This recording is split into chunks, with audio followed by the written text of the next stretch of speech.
There is one thing you can never accuse Slowdive of, and that's playing it safe. Every single one of their albums has had a different sound, pushing them in new directions. Their landmark album Souvlaki was a step away from their debut just for a day, replacing the almost ambient guitar textures with more focused, almost poppy cuts. Pygmalion left both of those albums behind, going for a more experimental, electronica ambient flavour. 22 years later, their self-titled return album moved in an almost space rock sound, while still referencing their shoegaze roots. Which brings us to Everything Is Alive, their fifth album and second since their reformation in 2014. In the years building up to its release, with the band teasing their sessions on social media, my curiosity was at an all-time high. Where would they take themselves after their 2017 album? Would they maintain that spacey sound from that album, or head in new directions? Some tracks, like the quiet piano-driven Falling Ashes, definitely suggested they were playing with something new, but I still would have welcomed another album of songs like Star Roving or No Longer Making Time. The answer found on this album seems to suggest that they did both. The first major thing about this album is that the band themselves sound better than ever. This isn't to say they've ever sounded underwhelming, but on this album their musicmanship is turned up to 11. Every single one of them are playing with a brand new vigour, and it's exciting to hear. Christian Savile's guitars sound better than ever, as does Neil Halstead's work. Halstead also provided all the synth work on this album, and he plays them perfectly, driving the album forward with purpose while still maintaining a delicate touch. Halstead and Rachel Goswell's vocals are also beautiful on this album. For my money, some better performances from them here than on the self-titled 2017 album. Nick Chaplin's bass work is subtle, as always, but still works wonderfully to tie the band together. But the member who shines the most for me on this album is drummer Simon Scott. Over most of Slowdive's work, Scott has been something of an unsung hero. His drums are always lower set in the mix by nature of the genre he's playing in, and as a result, he rarely, if ever, gets a spotlight to show off just how good he is. But on this album, he's frequently pulled out from under the blankets of guitars and synths to truly shine. This is especially the case on the finale track, The Slab, where he is in fact the driving force of the track. On this track, his rocksteady beat pushes the track forward with an almost ferocious energy, the guitars surrounding him rather than obscuring him. It's incredibly exciting to hear, and it's my hope that Scott is given more opportunities to shine like this in future records. Overall, in terms of musicmanship, there's an all-new sense of confidence on this record. It really feels like the band have clicked again perfectly, just the way they did in the 90s. If this energy continues to be present on their ongoing tour and in future records, I truly believe they'll outshine even their work from the 90s. In fact, I think it's possible they've done just that on this album. Everything Is Alive is by far Slowdive's softest record yet. While Slowdive have always been more on the delicate end of the shoegaze genre, they've also embraced heavy distortion just as much as any other shoegaze act. Just for a Day is rife with heavy distortion, and the standout tracks on Souvlaki are much the same. But on this record, it's even more delicate. The distorted guitars are often used more to highlight than to drive the record, allowing beautifully programmed synths and pick guitars soaked in chorus and reverb to drive the album forward.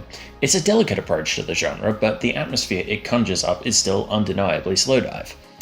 This approach to the genre is immediately apparent on the incredible opener track, Shanty. There are layers of distorted guitars on this track, washed out with tons of reverb like you would hear on Souvlaki. But unlike on that album, they are not the driving force of the track. Instead, that honor goes to an arpeggiated synth, picked guitars, and an electronic drum kit. The results are unbelievable, and upon listening, this song cemented itself as one of my favorites from the band ever. After this, the synths are present for pretty much the entire album. Tracks like Prayer Remembered and Andalusia place delicate guitar parts on top of backbones of synth pads, evoking the dreamy soundscapes that Slowdive has always been ever so good at. The two songs in the album that sound the most like a clear-cut single, Kisses and A Life, are more guitar-driven, but the synths still do heavy work in the background to give them their own identity.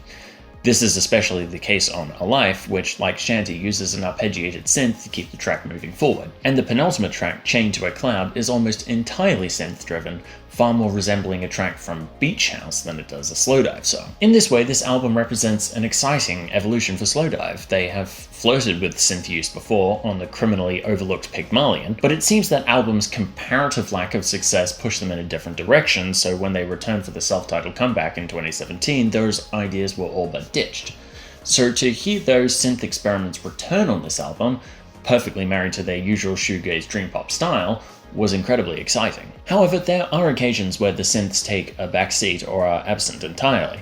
The first example of this is the 6th track, Skin in the Game. Sonically, this is the only thing on the album that could sound a bit like a step back, as it sounds like it could be well at home on their 2017 comeback album, but that doesn't mean it's still not an interesting track by any means. The guitar textures on this track are still captivating, and they build to an outro which is only marred by the fact that it isn't long enough.